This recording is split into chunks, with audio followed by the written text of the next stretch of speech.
are back with another video. Before we get into the video, like, comment, and subscribe to the channel. Botch and Bitter teases that she got a fire hit single for her next era that's going to gag the live. Okay? Because allegedly her next single got a big feature. Okay? And then also Cardi B's lawyers go after the person suing her and put out a nasty statement towards the victim. Now, Cardi B's lawyer said that the new civil lawsuit for the 2023 Las Vegas microphone toss is a blatant cash grab and accused the victim of trying to exploit Cardi B. The lawyer also called the victim a opportunist. Interesting. Okay? And that the victim has insufficient evidence against Cardi B, which is false because there's a whole video. I don't know what you talk about insufficient evidence, but you need to do a better job as a lawyer. There's actually a lot of evidence because there's a fucking video. Now, 29 Faces also teased her next single after Downside flopped on the charts. So now she got to tease another single because y'all didn't really buy the first one. So, Cardi B. Oh, guys, y'all won't believe what I got right now. While I wait for the other things, they're not going to be like super fully vinyls, but they're going to... Oh, look at these. Let me see how they look. This... Feel. My next drop is so fucking tea, it's not even funny. Now, allegedly, the reason why it's tea is because she got a few collaborations with Nicki Minaj's ops, okay? SZA's on the album. I don't think the SZA record would be a single, though, because the next single has a music video and SZA's on tour. Then, you know... Cardi B spoke with Camel Toe. Camel Toe has beef with Onika Tanya Mirage. And for the beef and to get underneath Nicki Minaj's skin, she got that Queen B collaboration. But we don't know. It may be for Queen B's Act 3. We don't even know if it would be on Cardi B's album. It could be for Act 3. You know what I'm saying? They might be saving that for Act 3. Then, allegedly, she do have a female rapper on her album. Okay, so, allegedly, there is a female rap collaboration. But she did say that there was no female rappers on her album. We don't know if she's telling the truth or not. Okay, because she is a lying Libra. But the tea is she getting her revenge. Now, Doja Cat clocks Cardi B because Planet Her is still outselling Invasions of the Facelift. Planet Her is the most streamed female rap album all time on Palify with 9.41 billion streams. Invasions of the Facelift only has 4.9 billion streams. And let's not forget that I believe Cardi B has 3 number ones on that album? Doesn't she got 3 number ones on that album? She got Bodak Yellow, I Like It. Oh, maybe it's only 2 number ones. Okay, because I think the other song was Girls Like You or something. I believe that went number 1 thanks to Maroon 5. Okay, so maybe it was only 2 number ones. But Planet Her, I think there was no song on that album that went number 1, not even Kiss Me More. Okay, but it's outstreaming Cardi B. So this is very telling considering that Doja Cat allegedly will be dropping the week before or the week after Cardi B for her new album. They will be competing against each other for the top spot again. Cardi B's album, I Am Ugly, will be dropping, I believe, September 19th. And Doja Cat's album, Vi, or V, whatever it's called, will be dropping the week after, the week before Cardi B's album, allegedly. So it's going to be very interesting. Do you think Doja Cat can get another album where she outstreams Cardi B? I don't know if she can do that again. I don't know. I feel like Doja the Racist doesn't have the same steam as she did before. Now, moving on to Megan Thee Stallion. Megan and Devil Nation are coming after everybody. Y'all better watch out. Megan Thee Stallion and Devil Nation have subpoenaed DJ Wackademics. Okay? They coming after DJ Wackademics. Now, allegedly, this has to do with the case that Megan has with Mob Radio. Okay? And as we know, she's trying to get text messages. Allegedly, she already has the text messages. Any type of DMs or messages Mob Radio has sent to Tory. She and the courts got him. Okay. And allegedly, Milagro deleted 20,000 text messages, which I don't know if I believe it was 20,000. I mean, goodness gracious, 20,000, that's a lot. But they coming after DJ Wackademics. They have subpoenaed him because they think he's complicit to obviously bashing her and bigging up Tory. But also, I believe Mob Radio and Wackademics are cool behind the scenes. So it looks like Megan Thee Stallion is not playing fair. Now, here's my thing with Megan Thee Stallion. How much money do she think she gonna get from Milagro-Grams? This is gonna be like the Tasha K and Cardi B case 2.0.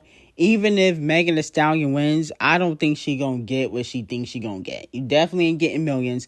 I don't think she's expecting millions from Milagro-Grams. I think she just wants to shut her up. Okay? She wants to shut her up. And, I think a lot of these celebrities are trying to control the blogs. Okay? And the way they can control them is by doing a lawsuit. That's what is given. You can send out all the subpoenas you want, but people don't believe that you were shot by Tory. Now, Gorilla Glue, please come to the front of the congregation. You will be receiving 100,000 lashings. Now, Gorilla Glue was arrested for felony drug possession earlier this week after police responded to a burglary in progress at her home and discover the ganja. According to the Forsyth County Sheriff's Department, they responded to a call after a break-in at the Memphis native Georgia home around 1:30 a.m. on July 20th. It was reported that 3 suspects were in the process of stealing items and fled after being shot at by someone in the home. Gorilla Glue was not at the residence when the incident happened.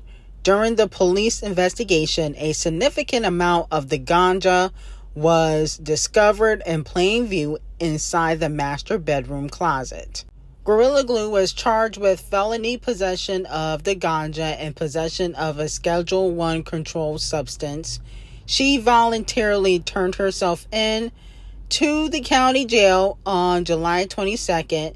She was released the same day on a $22,000 bond. Sheriff Ron Freeman said the homeowner is a victim of a serious crime and we are committed to bringing the suspects to justice, okay? At this same time, we must continue to uphold and enforce the law in all aspects of this case. Now, Gorilla Glue, who got arrested, was very upset, and she said, "Crazy, my house got home invaded Saturday while I was in Indianapolis performing for the WNBA All-Star game, and instead of focusing on finding the suspects, they focused on some weed. So no, I wasn't busted. My house got robbed. I wasn't home. Long story short, my house gets home invaded, and I'm the only one that gets arrested. So that's the tea." Now, here's the thing. Gorilla Glue, I understand that you are a victim in this case, but you also have to understand that you can't have more than an ounce of ganja in Georgia. That's the law. You celebrities seem to think that you're above the law because you're all famous and rich. That's what it gives. Because I'm thinking, okay, why do you have so much weed at your spot like that? And I understand there's a lot of druggies and potheads, okay?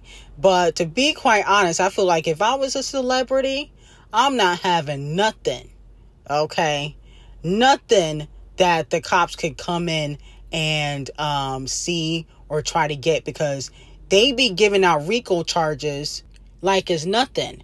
And one of the criteria that they use for a RICO charge is drug possession. Okay, if you got any drugs, if you selling any drugs, they gonna use it against you. So if I was Gorilla Glue, I would have nothing. Okay, you let the weed man bring it over, you smoke everything, or have your friends smoke the rest, and you keep it, clean over there, because they could build a case on you easily. So I just don't understand why these celebrities act so reckless all the time. But you will be receiving 100,000 lashings, unfortunately, Gorilla Glue. You know better. Now, Tyla, come to the front of the congregation and receive 20,000 lashings, okay? You were supposed to put out a mixtape. This was not no damn mixtape. Now is an EP, okay? And I didn't feel like any of these songs should have been out. No shade. The WizKid one was cute. But to be quite honest, Tyla, you just ain't got it. Okay? The spark has left the building. You are not a superstar. I feel like the EP was unnecessary. And you got already 2 songs that you already put out on the EP. Who does that? I mean, 4-song EP? Really, Tyla? You lazy? Just like your idol, Riri. The WizKid collaboration was okay, but it wasn't all that great, in my opinion. It was just okay. I probably won't ever listen to it again. But as for Ayärr star, she came in hot with Hot Body. Hot Body, I give it an 8 out of 10. I think she killed it.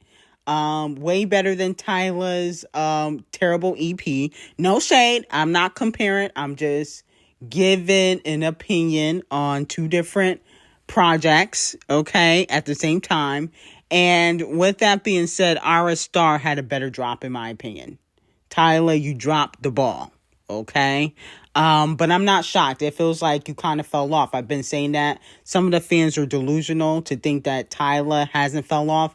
But if she didn't fall off, she wouldn't be putting out an EP or a mixtape or whatever. She would be putting out a second album if she didn't fall off. Because she knows she ain't got the sales. The next album gonna do like 10,000, 7,000 first week. I can see Ayärr star having more longevity. And she already got the Rihanna cosign. Tyla trying to get the Rihanna cosign, but she ain't got it. Ayärr star already got it. Now, Champagne Thickums and Central Cee released their collaboration called Which One? Okay? I thought the song was mid. No shade. I liked, what was that record he put out a few weeks ago that kind of flopped? What was the record called? What Did I Miss? I liked that record. Besides the shots at Kung Fu Kenny and Braun, I did like the song.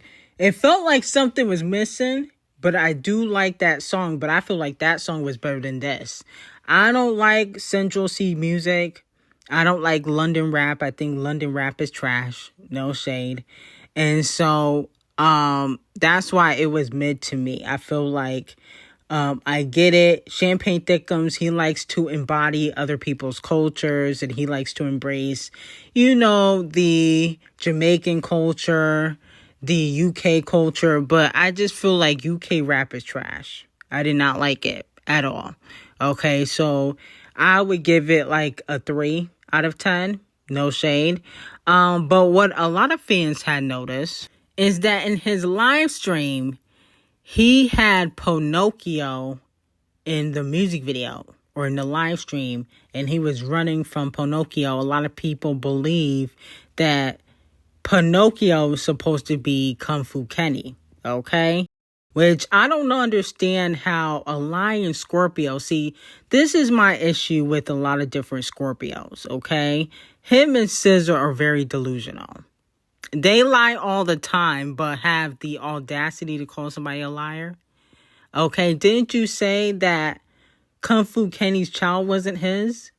Okay, that was a lie. You was trying to compare Kung Fu Kenny to Ike Turner, and that also was a lie. Okay? So I don't understand how he can say Kung Fu Kenny's Pinocchio when you lied in all of the diss records that you put out. The record just didn't stick because it wasn't as good as Not Like Us. Let's be very clear. But the record did not stick. And Scorpios are known for lying. Okay? I mean, that's why I call you and SZA the lying Scorpio. So I thought that was very weird that you would, try to act like Kung Fu Kenny's Pinocchio when you lie all the time. So I thought that was very odd. But I do think that this record is a chop. I don't think it's gonna be a hit song for Champagne Thickums. And I think that he's kind of just doing anything. He's trying to see what will stick. Okay, and if you guys remember 3 years ago when I first started YouTube, I said that Champagne Thickums was going to fall off eventually. Because when you oversaturate, eventually people get tired of you. That's just how, people are. People are fickle. Did the Untalented crew break up? Tate Murray and Kid Laroi allegedly broke up. He was seen on a yacht with one Love Island thought and the other one, I think she might be on Love Island. I don't remember. They were the ones that weren't important on Love Island, so it don't really matter. But the point of the matter is he was seen on the yacht with two blonde bimbos, and neither one of them were Tate Murray. So a lot of fans are speculating that Kid Laroi and Tate Murray break up. Let me know how y'all feel about it. Here's my thing. It don't really matter if they broke up or not. This was the worst PR relationship in history. I thought it was the terrible idea for Tate Murray to get caught up with Kid Laroi, the wannabe Justin Bieber. Because at the end of the day, he don't really have no hits underneath his belt like that. Except for that one collaboration he got with Justin Bieber. And then as for Tate Murray, it feels like all year she's been making terrible moves. A lot of her singles that she dropped this year flopped. She collaborated with Morgan, the racist. And then on top of that, I feel like vocally she's not that great of a singer. She can dance, but vocally she cannot sing. So I think she needs to be more focused on her career and less focused on the D. And that's just my opinion on it. So nobody really cares about this terrible PR stunt of a relationship. Maybe she should focus more on finding a hit record, because I haven't heard no hits all year from Tate Murray. Now, moving on from that, Megan Thee Stallion's attorney, Alex Sparrow, has released the following statement to XXL in response to former New Jersey Assemblyman Jamal Holley, White House appointee Jack Brewer, California Rep Anna Paulina Luna petitioning for Tory Lanez to be free from prison. He said the Tory case is a case of violent crime with an unlicensed firearm of a defenseless woman who has been shot multiple times. The gun was found cocked, hot, and at the feet of the defendant. Witnesses immediately confirmed the defendant was the shooter. The defendant apologized for what he did. These politicians should have reviewed the evidence and thought about the crime's survivor. But they didn't.